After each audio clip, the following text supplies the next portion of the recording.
Assalamualaikum warahmatullahi wabarakatuh. A'udzubillahi minasyaitonir rajim. Bismillahirrahmanirrahim. Alhamdulillahirabbil alamin. Asyhadu an la ilaha illallah wa asyhadu anna Muhammadan abduhu wa rasuluhu la nabiyya ba'da. Allahumma shalli ala sayyidina Muhammad wa ala ali sayyidina Muhammad. Ibadallah, ittaqullah haqqa tuqatih wa la tamutunna illa wa antum muslimun.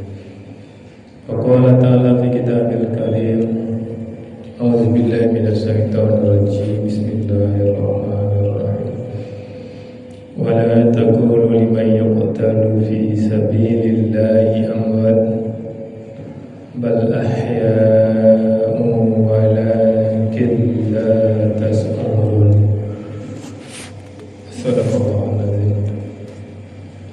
Bapak Ibu yang sangat kami muliakan, serta anak soleh dan solehah yang kami banggakan, alhamdulillah, bersyukur kita kepada Allah kembali dengan izin dan rahmat Allah kita mampu meninggalkan aktivitas kita dan hadir di masjid ini. Yakinlah Bapak Ibu, hadirnya kita di masjid ini merupakan nikmat yang luar biasa yang telah Allah anugerahkan kepada kita.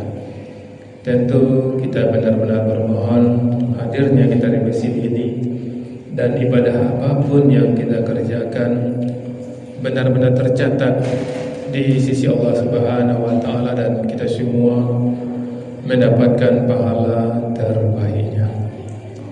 Amin ya Allah ya Rabbal alamin. Bapak Ibu yang sangat kami muliakan, kita lanjutkan hikmah dan pelajaran dari ayat suci Al-Quran. Sekarang kita masuk surah Al-Baqarah ayat 154. Apa kata Allah di sini Bapak Ibu?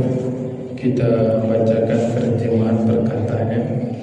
Wala taqulu liman yuqtalu fi sabilillah.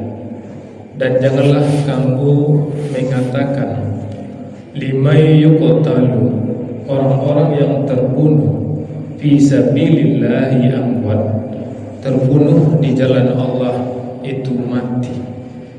Bal ahya'u, sebenarnya mereka itu hidup. Walakin la tasmurun, tetapi kamu tidak menyadarinya. Ini Al-Baqarah 154. Rabu yang lalu sudah kita sampaikan Al-Baqarah 153. Ayat ini lanjutan dari ayat sebelumnya. Di ayat 153 Bapak Ibu, Allah menyeru kepada orang beriman, ya ayyuhallazina amanu, hai orang-orang yang beriman, ista'inu bis-sabri was-shalah, minta pertolonganlah kepada Allah dengan sabar dan sholat. Innallaha ma'as-sabirin, sungguh Allah beserta orang-orang yang sabar. Di ayat 153 Allah mulai dengan ya ayyuhallazina amanu, dan di ayat 154 Allah mulai dengan mengawali dengan huruf waw. Berarti ayat ini masih sambungan ayat sebelumnya, di mana diinformasikan kepada orang beriman, wala taqulu, dan janganlah kamu mengatakan. Jadi kita tidak boleh sembarang mengatakan Bapak Ibu tentang kematian, karena kematian itu betul-betul gaib. Dan Allah melarang jangan kamu mengatakan lima yuqtalu fi sabilillahi amwat, orang-orang terbunuh di jalan Allah itu mati. Sementara kita melihat memang mati, terbunuh, jasadnya nampak di mata kita. Tapi Allah perlu mengatakan kepada orang beriman dan menyadarkan kepada orang beriman bahwa orang-orang yang hidupnya benar-benar di jalan Allah, maka ketika dia meninggal dunia, dia berhak untuk mendapatkan titel fi sabilillah. Dia meninggal ketika dia menjalankan aturan Allah, maka Allah mengatakan wala taqulu liman yuqtalu, dan jangan kamu katakan orang itu mati. Bal ahya, kata Allah, mereka itu hidup. Maka Bapak Ibu ketika membaca ini membuat motivasi kita lebih kuat untuk benar-benar hidup di jalan Allah Subhanahu wa taala. Karena jaminan dari Allah Orang yang hidup di jalan Allah, mengutamakan Allah dari segala apapun, ketika dia mati, sesungguhnya dia hidup, Bapak Ibu. Walakin la tash'urun, tetapi kamu tidak menyadari. Hikmah apa yang bisa kita ambil, Bapak Ibu? Karena memang itulah inti kaji kami. Setiap Selasa dan Rabu kita mengambil hikmah yang luar biasa dari ayat suci Al-Quran. Kita lihat, wala taqulu, dan janganlah kamu mengatakan. Maka Bapak Ibu, hati-hati kita ketika kita melihat orang itu meninggal, mati, kemudian kita katakan hidupnya sia-sia. Jangan sampai kita mengatakan dia seperti itu, dilakukannya dia bunuh diri. Jangan.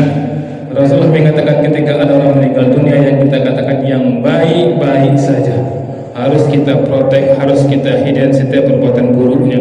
Karena jelas Allah mengatakan jangan kamu katakan. Maka ketika ada orang meninggal dunia, hati-hati kita untuk mengatakan sesuatu. Kalaupun kita mengatakan, katakan yang baik-baik saja. Ketika kita lihat Al-Baqarah 154 ini, Allah mengatakan orang yang mati di jalan Allah sebenarnya mereka hidup, kita saja yang tidak tahu. Maka hati-hati kita untuk mengomentari tentang kematian seseorang. Ketika mohon maaf ada orang meninggal dunia misalnya di lokalisasi, kita mengatakan dia meninggal di lokalisasi, bikin malu keluarga saya. Kita tidak tahu, Bapak Ibu. Bisa saja dia ke sana pergi menasihati orang yang ada di sana, dan saat bersamaan situ ajalnya. Maka Allah penting mengatakan ketika ada orang pergi ke lokalisasi, dia yang mendakwahi, dia fisabilillah di situ, dan dia mati di situ, maka tidak dibenarkan kita untuk mengatakan tentang kematian seseorang. Hikmah berikutnya Allah mengatakan wala taqulu fi sabilillah, di jalan Allah. Maka penting menjadi perhatian kita, nilai hidup kita ditentukan oleh jalan kita. Kerja halal bernilai dakwah, mendidik anak betul-betul mendidik karena Allah Subhanahu wa taala. Walaupun kita nggak punya pekerjaan yang lain, tidak perang, tidak berdakwah, cukup membesarkan anak kita dengan cara yang Allah tentukan kepada kita. Maka ketika kita meninggal dunia, insya Allah label fisabilillah itu akan ada dalam diri kita, dan Allah mengatakan jangan katakan dia mati. Maka ketika kita mendidik anak dengan cara Allah, kemudian kita meninggal dunia, Allah mengatakan kita sungguhnya hidup. Berarti orang yang benar-benar di jalan Allah bi ghairi hisab, tidak ada hisab bagi dia ketika dia mati, dan saat itu dia dihidupkan oleh Allah. Allah yang tahu bagaimana cara hidup orang seperti itu. Kemudian Bapak Ibu, Allah mengatakan amwatan bil ahya. Allah mengatakan melarang kita untuk mengatakan orang yang mati itu mati, padahal di mata kita benar-benar mati. Di sini kita ketahui Bapak Ibu, yang gaib itu benar-benar urusan Allah Subhanahu wa taala. Maka ketika kita baca Al-Qur'an surah Al-Baqarah ayat yang kedua, setelah mengatakan inilah kitab, tidak ada keraguan padanya, petunjuk bagi orang bertakwa. Orang bertakwa itu ciri pertamanya dia percaya kepada yang gaib. Yakinlah Bapak Ibu, surga itu gaib, pasti ada. Neraka itu gaib, pasti ada. Pahala itu gaib, pasti ada. Maka Allah mengatakan bahwa orang yang mati di jalan Allah itu hidup, kita pun mempercayainya, Bapak Ibu. Maka Bapak Ibu, Al-Baqarah 154 ini Allah mulai dengan menyambung di Al-Baqarah 153, di mana Allah mengatakan kepada orang beriman agar ketika dia diuji oleh Allah, apapun bentuk ujiannya, pilihannya sabar dan sholat. Ketika setelah Allah mengatakan 153 sabar dan salat untuk menjalani kehidupan, kemudian Allah mengatakan di 154-nya salah satu bentuk ujian itu meninggalnya orang-orang yang kita cintai. Maka Bapak Ibu, poin yang bisa kita ambil dari Al-Baqarah 154 ini, kita harus menjaga lisan kita, karena ada Allah mengatakan wala takunu, dan janganlah kamu mengatakan. Jangan memperkeruh suasana duka. Bapak Ibu, pernah kita melihat ketika kita pergi takziah seseorang ini meninggal dunia, mohon maaf, pernah kita dengar dan menyaksikan betul dia meninggal dunia di pandangan mata manusia, dia meninggal dunia karena bunuh diri. Dan ketika melayat kita mendengar orang mengatakan bunuh dirinya ya, padahal itunya itu yang bunuh diri. Aku ragu ketika tadi mah yang bunuh diri, lena awak tidur kau, lena awak salatkan kau. Kita melihat pandangan mata kita dia bunuh diri, tapi yang sebenarnya kita tidak tahu apakah benar-benar dia bunuh diri. Kita lihat dia jalan, kemudian dia bunuh diri, nampak di mata kita jelas mungkin dia bunuh diri, tapi kita menginformasikan dia tergantung dengan tali. Bisa saja orang yang menggantungkan dia. Maka melihat ini, kita hati-hati untuk mengomentari tentang kematian seseorang. Seperti Allah mengatakan dalam surat Taubah, Bapak Ibu, Allah mengatakan ketika orang kafir meninggal dunia, Allah katakan jangan datangi kuburannya, jangan salatkan. Itu Allah mengatakan. Ayat ini sebenarnya untuk kita. Ketika Allah mengatakan orang kafir jangan salatkan, maka kita jangan sampai kafir. Nah, tidak ada gunanya orang menyalahkan kita. Tapi ketika kita melihat ada orang tidak salat, kita lihat dia tidak salat, kemudian dia meninggal dunia, apakah kita tidak menyalahkannya? Kalau melihat ayat ini benar, kalau tidak salat jelas kafir. Memang ada ustaz seperti itu. Ampun, maaf, tidak salatkannya dah. Ampun tahu benarnya tak salat dah. Ampun datang siko, ampun tak kamu saji dah. Dia mengamalkan surah Taubah itu katanya, tapi dia lupa Al-Baqarah 150. Jangan kamu katakan tentang kematian seseorang, karena Allah yang tahu.